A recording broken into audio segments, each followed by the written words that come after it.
मु सुमंत स्वाई उच्च न्यायालय आईनजीवी जे आज्ञा देखंतु जे आज गोटे सेंसिटिव घटना जोटा कि बादामबाड़ी थाना आईआईसी अजय कुमार राहुल विरुद्ध रे संगीन अभियोगटी आम डीजी को प्रदान कलु आ सहित आम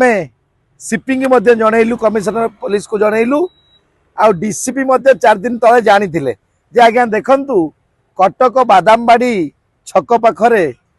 जगन्नाथ लेन रही से जगन्नाथ लेन रे आज्ञा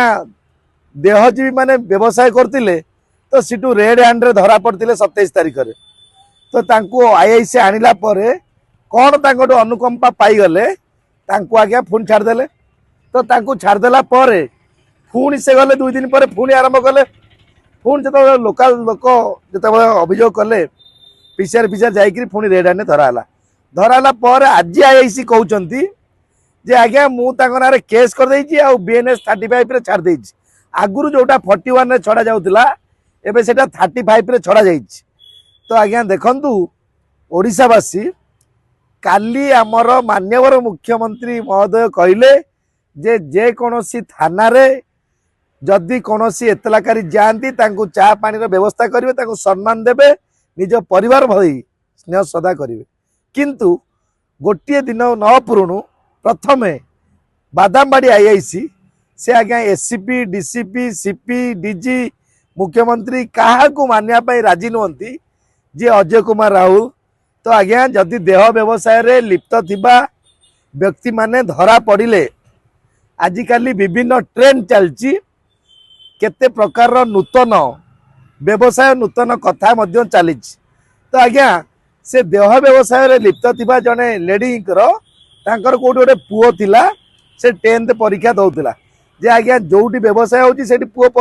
परीक्षा दबो ना सेठी पाठ पढ़ी परिबो तेनु एटा गोटे बाहानाबाजी एटा गोटे चाल थिला तेनु जेतेबेले आईआईसी महोदय एई घटनाटी को माने निजे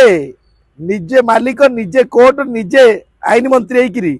एई बली व्यवस्था करिसंती आमे ता भेटिलु आमे जणैलु जे आज्ञा देखंतु को लॉ रे अछि देहजी माननकु आपण अरेस्ट कला परे तांको पुणी छाड़ी देवे 41 रे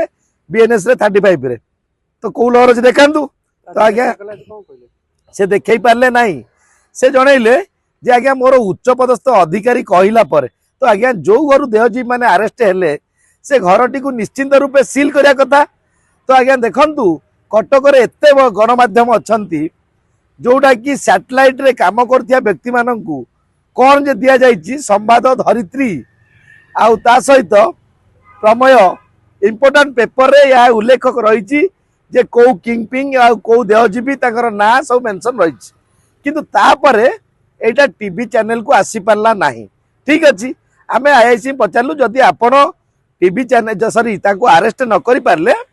ताले से घरटी को सील काई करि नांती तो आज्ञा से कहउछन्ती मो इच्छा तो आज्ञा आईआईसी जदि इच्छा रे थाना चलैबे ताले मुख्यमंत्री काल जो गप देले कि कथा देले तो आज्ञा सेटा सब ताले बासपट पुलिस वाला पाई तो नियाति क्रमे आपण मान देखंतु ओडिशावासी प्रथमरु जदि जोटी देहजी मानकु धरा जाउची तांकु छड़ी दिया जाउची ताले आउरी हजार हजार संख्या रे सेही संस्था गढ़ी उठिबो जो हिसाब रे बेकार माने आजिकाली बास करछन बेकार युवक युवती माने तो निश्चित रूपे एहा तांकर आईआईसी को ऊपर कार्यानुष्ठान ग्रहण करा जिया पई आमे डीजी को मध्य लेटर दे के आसिलु सीपी को मध्य भेटी के बाबद रे जणैलु आ जदि यह कार्यकारी न हुए आमे निश्चिंत हाईकोर्ट रे इनाक्शन करिवु आ ता सहित आमे मान्यवर मंत्री आईन मंत्री आ मान्यवर मुख्यमंत्री को भेटी यही बाबद रे काहींकी यही घटना घटी बोली निश्चिंत आमे जणैबु तेणु यह आज आमर थिला डीजी पाखरे और सीपी पाखरे यह आमर अभियोग देकी वर्तमान आसिलु तो प्रेस मीट रिलीज रे आपन को साक्षात करिया।